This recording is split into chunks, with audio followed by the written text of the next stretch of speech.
Main पावरको दलालीले पनि ठग्यो। त्यत्रो गाउँभरि ऋण काटेर विदेश जाउँ भनेर हिँडेको पैसा जति खाएर नक्कली भिसा बनाइदिएछ। भन्न त भन्थे नि बाउले विदेश नजा छोरा नेपालमा केही गर भनेर, तर मानिन। अब यो मुख लिएर कसरी फेरि घरमा फर्केर जानु? न विदेश जान पाइयो, न पैसा कमाउन पाइयो, न बाउले भनेको कुरा मानियो। तनावै टेन्सन तनाव भयो।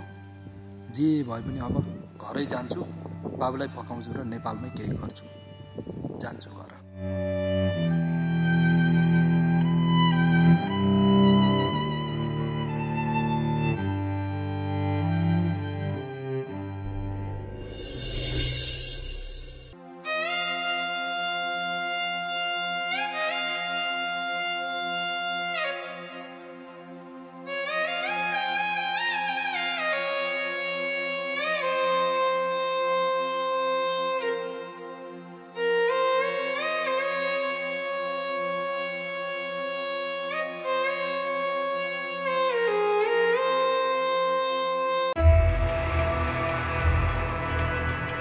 गोपालेको छोरो शङ्करै जस्तो छ। विदेश जान्छु भनेको गएको थियो। यो हो कि होइन हो? ओइ ओइ शङ्करे, ओइ शङ्करे, तँ त विदेश जान्छु भने गएको थिइस् त, फेरि फर्केर पनि आइसस्। कहिले आयो हो यसरी? कि दिउँसै खाएर सुत्दै यहाँ ढलेर चोरमा? दिउँसै नखाएर के गरौँ त सानो काजी? विदेश जान्छु भनेर त गएको थिएँ, दलालीले फसायो। एयरपोर्टसम्म पुगेको थिएँ, डकुमेन्ट नगरी परेछ। अनि सबै साथीहरू उसले मात्र फर्केर। अब तपाईँ त यो गाउँको काजीको छोरा, अब मलाई केही हेर्नु पर्छ काजी। ठिक छ, गरौँला, केही गरौँला, यो गाउँमा गरौँला, तर म मिलेर गरौँला, टेन्सन नलि। अहिले लो घर हिँड। त्यो मेन पावरको दलाली भेट्यो भने तिमीले मलाई ग्रुपको फोन गर। त्यसलाई पैसा कसरी असुल्नुपर्छ मैले जानेको छु। पुलिस प्रशासन लगाएर हुन्छ कि गुन्डागर्दी गरेर हुन्छ, पैसा उसुल्ने काम म गर्छु। म काजीको छोरा हो। ल अहिलेलाई त्यो टेन्सन नलि, फुरो गरिन् फुर्का। तर सानो काजी, मलाई त घर जान मनै लागेको छैन। आफ्नो घरमा किन नजाने? फुरो किन न? त्यो विदेश जानको लागि बाले गाउँभरि ऋण काटेर ल्याउनु भएको थियो। अब त्यो ऋण कसरी तिर्ने? अब बाउको अगाडि मैले कसरी मुख देखाउँ? नेपालमै केही गर्छु र भन्थे। टेन्सन नलि, बुवालाई सम्झाउने काम म गर्छु र तिमी र म मिलेर मजाले यहीँ के गरौँला र बाउ आमालाई पनि हामी आफै मिलेर तोर म भएर मिलेर सम्झाएर बुझाइ गरेर फगाइदिँदै गरौँ। ल इन अहिले त घर जाउँ। ल हुन्छ सानो काजी, हजुरले यति भनिसक्नु भयो, हजुरको वचन काट्न सक्दिनँ। अब जाउँ। ल इन।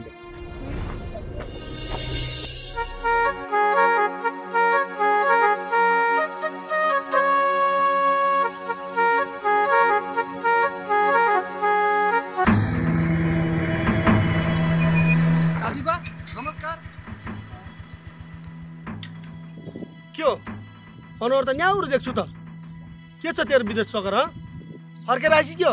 के गर्नु त सानो काजी बा, मेन पावरको दलालीले डुबाइहाल्यो। अनि अनुहार न्याउरो नभएर कसरी उज्यालो हुन्छ त? ए, तँलाई दलाली फसायो रे? मलाई मेरो दाइले पैसा उठाउन पठाएको भनेपछि तैँले अब मलाई देला जस्तो देखेन। म तेरो बाउसँग गएर कुरा गर्छु। हजुरको दाइसँग लगेको पैसा म अब नेपालमै काम गरेर कमाएर तिरिहाल्छु नि। मेरो घरसम्म हजुर किन दुःख पाउनु पर्यो र? त अहिले घर जा, के कुरो गर्नुपर्छ तेरै बाउसँग म कुरो गर्छु। ल घरमा आएर कुरो गर्छु ल, त जा।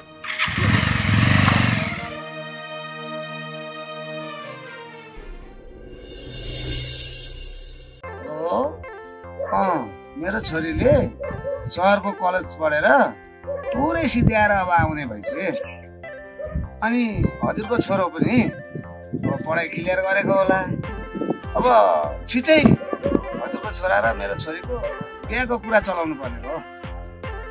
जसरी भए पनि बिहा गर्नु पर्ने हो। अब केटाकेटीले मन पराएका छन्, त्यसैले गर्दा हजुर। ल त अहिलेलाई मैले फोन राखेँ, छोरी आएपछि हजुरलाई म कल गरिहाल्छु है त। हस्।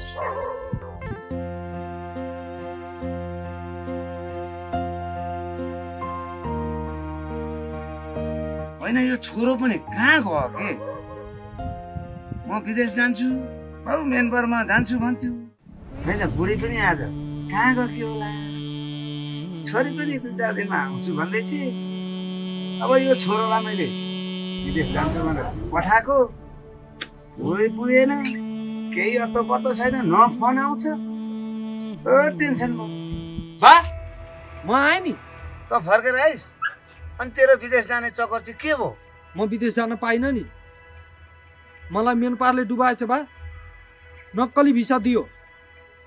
एयरपोर्टसम्म पुगेको थिएँ, सबै साथीहरूको फ्लाइट भयो, मेरो मात्र भएन। नक्कली भिसा पर्यो भनेर एयरपोर्टबाट फर्काइदियो बा। तँलाई मैले विदेश नजा डुब्छस् भनेको थिइनँ? मेरो जिद्दी गरेर मेरो वचन काटेर त जान अहिले के हालत भयो? अब यो ऋण कसैले तिर्ने? भन् बा, तपाईँले धेरै पिर मान्नु पर्दैन। त्यो म्यानपारको दलालीलाई मैले चिनेको छु। प्रशासन, अड्डा अदालत जहाँ भए पनि त्यसलाई खोजेर हाम्रो पैसा असुल गर्नेछु। निर्दोष मान्छेलाई, सोझो मान्छेलाई त फसाउन सके। अब म सोझो हुँदिनँ। त्यसलाई कसरी पैसा असुल्नु पर्छ भन्ने कुरा मैले देखाउँछु। हो बा, तपाईँले पिर मान्नु पर्दैन। अब हेर बाबु, सत्यको पछाडि हिँड्ने मान्छे धेरै कम भेटिन्छ। अनि लुटपाट, दलाली, चोरी, डकैती, मान्छे मार्न पनि कोही पछि पर्दैनन्। तर बाबु, यस्ताको पछाडि नलाग। रहेछ बा, यो संसारमा राम्रो गर्छु भन्ने मान्छेलाई अलि पाप हुँदो रहन्छ। यत्रो पैसा खोजेर विदेश जान पर्यो भनेर म्यानपारमा पैसा बुझाए, सबै पैसा खाइदिएर नक्कली भिसा बनायो। यस्ता ठगहरू मात्र रहेछन्। अब यिनीहरूलाई कसरी ठिक गर्नुपर्छ म पनि प्लान बनाउँछु बा। खै छोरा, धेरै गाह्रो छ। यो नेपाल सकिएको देश हो। यो देशमा सक्ने भनेकै पनि भ्रष्टाचारी, लुटेरा, अनि जुन इमान्दार र इज्जतदार छन् तिनीहरू चाहिँ जेलभित्र छन्। जुन भ्रष्टाचारी र चोर फटाहरू भनेको सदन, सडक, मैदानमा छन्। हेर बाबु, होस पुर्याएर काम गर, त्यसमा म पनि साथ दिउँला। मैले पनि त तपाईँले भनेको कुरा नमानेर हो नि। तपाईँले त नजा विदेश भन्नुहुन्थ्यो। आखिरमा मलाई पनि विदेश जाने भूतले गर्दा गाउँभरि ऋण काट्न पठाएँ। अहिले अरू भिसा पनि क्यान्सल भयो बा। तपाईँले पिर नमान्नु है बाबा। ठिकै छ छोरा, अब जे जस्तो थियो यही भाग्यमा थियो, तेरो भाग्यमा थियो। अब यसमा पिर नलिउँ। अब कसरी हुन्छ अगाडि बढ्ने? यही नेपालमा रोजगार गर्ने, राम्रोसँग इमान्दार बन्ने है छोरा। बा, अब त्यो दलाललाई मैले जसरी पनि खोजेर पैसा असुल्छु। कहाँ पो जाला? ठिकै छ, म पनि छु, हिँड्न।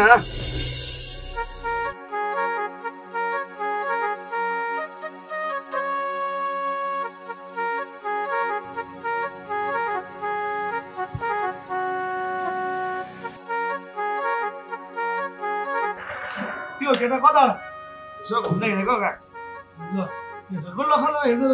बाउ हस्पिटलमा छ, अलिकति पिर चिन्ता छ नि तिमीलाई? के हो केटा? मानवता त हुन्छ नि हौ। घरमा चाहिँ तेरो बिहेको कुरा चलिरहेछ, तँ भने जङ्गल जङ्गलमा केटी घुमाउँदै हिँड्छ।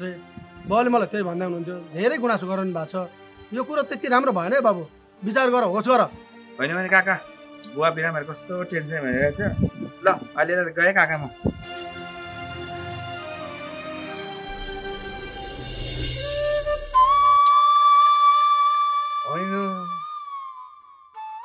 होइन बाटा यहाँ छ, भाँडा यहाँ छ, बाल्टी यहाँ छ। होइन बुढी चाहिँ गई कहाँ के? झन् यसो सुख देली भनेको त यो धनी मनीको छोरी बिहा गर्यो भने दुःख पाइन्छ यो गरिबले। अब के गर्नु, आफै राख्नु पर्यो। कति भारी पो रहेछ त एउटा त।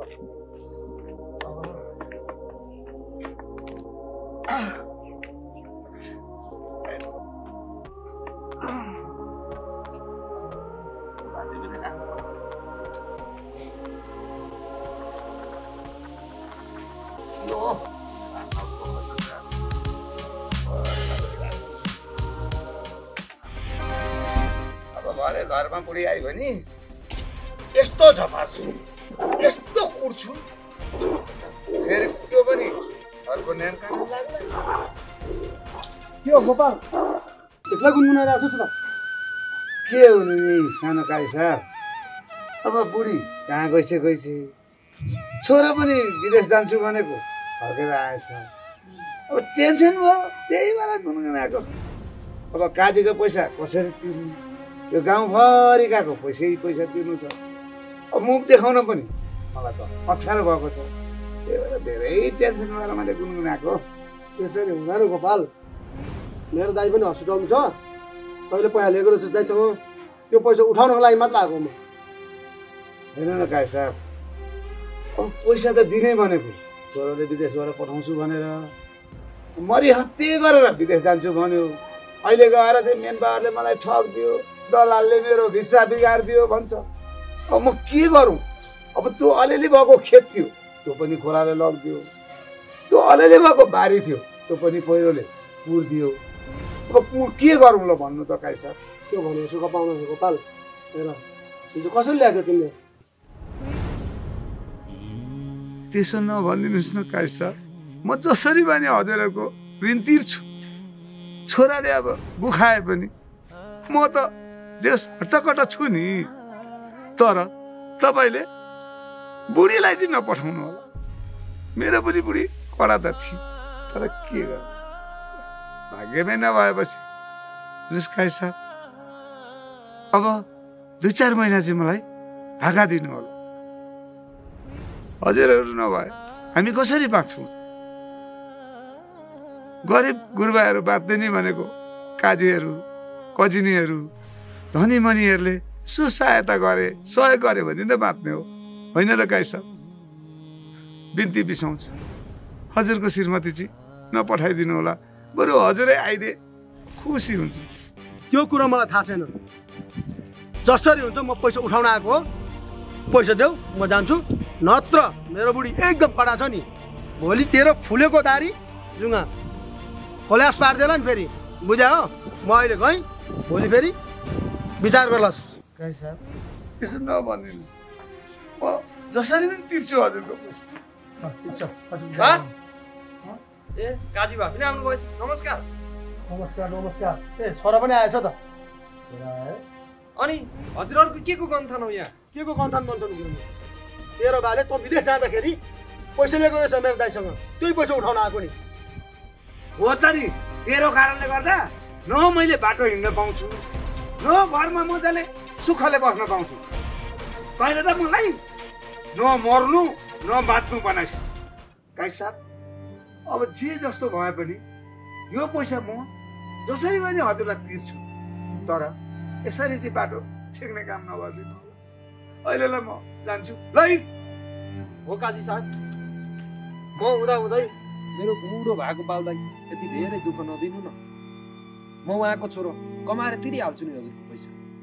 दुःख सुखको कुरा नगर है पुच्छे पर्दो होइन लिने बेला चाहिँ हँसिलो मुहार गरेर चाहिँ माग्ने तिर्ने बेला चाहिँ दुःख नदेऊ लाज लाग्दैन त पड्काइदिउँ। के गरौँ त काजी साहब पैसा कमाउँछु घर बनाउँछु साहुरका ऋण तिर्छु भनेर विदेश जान खोजेको थिएँ मेन पारले डुबाइदियो विदेश जानै पाइनँ अब के गरौँ त मेरो गल्ती हो त ल भन्नु त।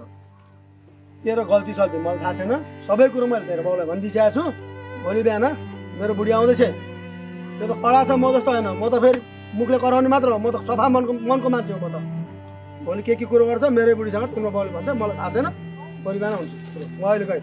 कजिनी पो आउँदै हुनुहुन्छ कजिनीलाई नपठाउनु न उहाँ त तपाईँभन्दा खतरा हुनुहुन्छ फेरि हामी बाउ छोरालाई गाडी गरेर लखिट्ने हो कि कजिनीलाई त मलाई त्यो देख्न पनि मन छैन। त्यसो भनेर हुन्छ मोरा भोलि तेरो बाउसँग कुरा हुन्छ भोलि जाउँ यहाँ नबसौँ ल जाउँ भोलि कुरा हुन्छ। खै त भतिजा आउँछु भने तपाईँको त विश्वासै लाग्दैन कि मलाई त तेरिका यसले खराएर मेरो गिजी खान्छ भने आउँदैछ के रे आउँदैछ आउँछ भने हो क्या अरे 10 वर्ष भइसक्यो कति भइसक्यो त नआएकोले भन्नु त मलाई यो भन्दा 1 घन्टा मात्र अगाडि गाउँमा गएर आउँछु काका बस्दै गर्नु मेरो घरमा भन्दै थियो आएछ त क्याउ गरेर होइन भति त आएछ त यसो यहाँ अलिकति काका त्यो तानेर बस यहाँ मेरो काकीले दिमाग खाइरहेछ तँलाई के के भनेको त्यो भन नमस्ते काकी भाग्य माया भएर। काका अघि बाटोमा म अलि हतार थिएँ अनि सुनाउनुहोस् न बुवाको हालको के कस्तो छ के भन्नु बाबु टिकटहरू मिलाएँ बेडहरू मिलाइदिएँ अब हस्पिटलमा भर्ना गरेको छु सबै बाँकी कुरो मम्मीलाई थाहा छ हेर बाबु अब भरे मम्मी आउनुहुन्छ होला मम्मीसँग सोधेर आउनुहुन्छ ठिकै छ नि त त्यसो भए बुहारी आयो स्कुलमा बुवा पनि सन्चो नभए धेरै बेर गएको अपरेसन गएको गएको पक्रो अब तपाईँको त के थाहा छैन त्यसरी म पनि अलि हतारमा हिँडेको काका झन्नै तपाईँलाई ठोक्याइदियो मर्साले आँखा हेरेर चाहिँ हिँड्ने गरेर केटा मलाई थाहा छ त्यो कुन चक्करमा हिँडेको थिइस् भने मलाई थाहा हुँदैन ठिक छ काका अलिक टेन्सनमै थियो त्यही भएको हुनाले चाहिँ अब ठिकै छ त्यो हुनुभएको जस आराम कुशलै हुनुहुन्छ बुवालाई अहिले ठिकै छ अब बाँकी कुरो अब तपाईँलाई रिपोर्ट नआउनेसम्म त्यो कुरो मलाई थाहा म यसो भन्न सक्दिनँ होइन तिम्रो काकीले ल्याङ ल्याङ ल्याङ ल्याङ गरेर चौकपट्ट बसिखान दिएको छ नि बाबु सम्झिदियो काकीले ठिक छ काकी धेरै नगराउनु काकालाई पनि उहाँ पनि बुवाकै चक्करमा हिँड्ने हुन्छ त्यस्तो नराम्रो नसोचे हुन्छ होइन अब सधैँ मेरो दाई बिरामी भनेर दौडिरहनुहुन्छ ए कति गएको कस्तो छ के छ ठिक छ मात्रै भन्ने अनि जिउस आफ्नो मनले मान्दैन नि त म जान्छु भन्दा नदिने अनि त्यो भएपछि अलिक तनाव चाहिँ हुन्छ कि आफ्नो जेठाजु दाई हो नि त बर बाउ समानको दाई त्यो त लाग्दैन र बाबु मलाई त्यही भएर हो बाबु अरू म केही होइन काकालाई पनि त्यस्तो त नेगेटिभ त सोचे होइन बाबु त्यस्तो न सोचेको त थिइनँ तर भयो नि मलाई तनाव हुन्छ नि त तनाव भएर मैले सक्यो तिमीहरूको गङ्गन सधैँ म धाइरहेको छु त म जान्छु भन्दा कहिले पठाउनुहुन्न मलाई त जानु मन लाग्छ नि त कहिले त काकीले लिएर जानु न अघि जान्छु भन्दै थिएँ तैँले के यहीँ बसिराख भनेको भएर पो त भित्रै ल्याएर चाहिँ यहाँ राखेर चाहिँ घरमा कुरो गर्न लाग्यो ल ठिक छ काकी तपाईँ हामी मिलेर भोलि काकासँगै हामी सबै जाने हो म पनि जान्छु मलाई कस्तो भेट्न मन लाग्छ मलाई कति माया गर्नुहुन्थ्यो सानो बेलामा मलाई बिहार ल्याएर भित्राएका जेठाजु हुनु नि त मलाई जेठाजुमा सधैँ माया लाग्छ बाबु मलाई पुऱ्याइदेऊ बाबु ल ओ छोरो तिमी आएछौ ढुक्क भइन् र राम्रै छ भने खबर पाएँ तिम्रो मलाई विश्वास लाग्यो काकाको पनि लाग्दा लागेको बाबु तर भए पनि आफूले नदेखेसम्म भनौँ न हुन्छ नि आफ्नो छुट्टै आफूलाई सानो बेलामा यत्रो थिएँ बुहारी भनेर कति माया गर्नुहुन्थ्यो कति ध्यान पुर्याउनुहुन्थ्यो मेरो लागि अहिले बिरामी भनेपछि मलाई साह्रै पिर परेको मलाई साह्रै भर्खर म हस्पिटल गएर आएको तिमी टेन्सन नलिनु भर्खर म गएर आउँदैछु मैले गएर आएको भनेपछि त दाइलाई गएर सोध जाऊ बल्ल मलाई विश्वास लाग्यो तर म जान्छु एकचोटिमा जान्छु ल ठिक छ काकी हामीहरू सँगै जाउँला पर्सि 2-4 दिन पछाडि सँगै जाउँला अनि काका हामी गएर ल काका है तपाईँले त्यसो गर्नु काकीलाई सम्झाएर भन्नुहोस् हामी मिलाएर जाउँला नि त है हस् त ल म चाहिँ गएँ ल बाबु राम्रोसँग जाऊ आउँदै गर है बाबु चिया खाएर जाऊ न बाबु कस्तो मेसै पाइनँ मैले पनि ल बुढी भाडा हातको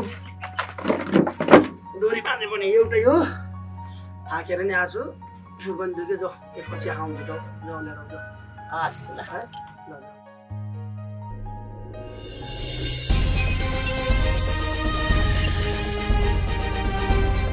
ओइ यो बाइक किनिदिएको त दाइले त केटी बोक्नको लागि रहेछ नि तँलाई आज त केटी देख्दिनँ त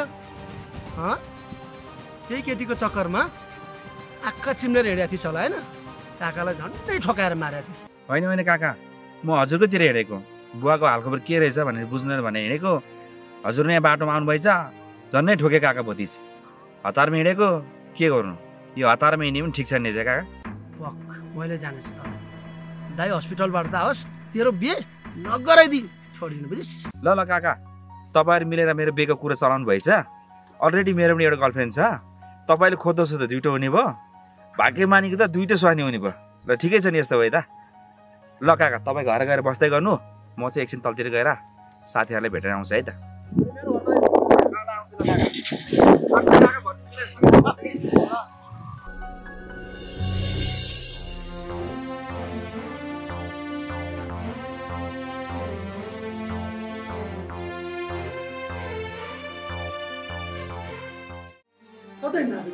जेठाजी बिरामी छन् रे भेट्न जानु परेन भने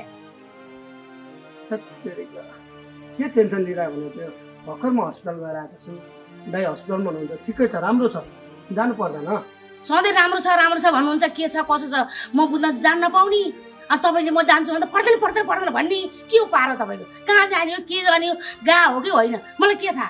फोन छैन, फोन गरौँ भने म के गर्ने त अब? यिनीहरूको जातै यस्तो हुन्छ क्या, भर्खर गएर आएको भनेपछि त विश्वास गर न हौ। म त विश्वास लाग्दैन तपाईँको त। म आफै जान्छु, छोड्नुहोस् म जान्छु। तिमीलाई म घरभित्र गएर चाहिँ सम्झाउँछु, तिमी कस्तो खालको मान्छे, जिद्दी नगर न हौ। म त तपाईँको विश्वास लाग्दैन, किन हो, म त विश्वास लाग्नै छोडिसकेँ। खालि दाई बिरामी भनेर सधैँ गएको छ, कहाँ गएको के गरेको के थाहा मलाई। अहिले भतिजा आउँदैछ, भतिजीलाई सोध होइन। ठिक छ, त्यसो हो भने त हो, नत्र भने त फेरि बात गर्नु।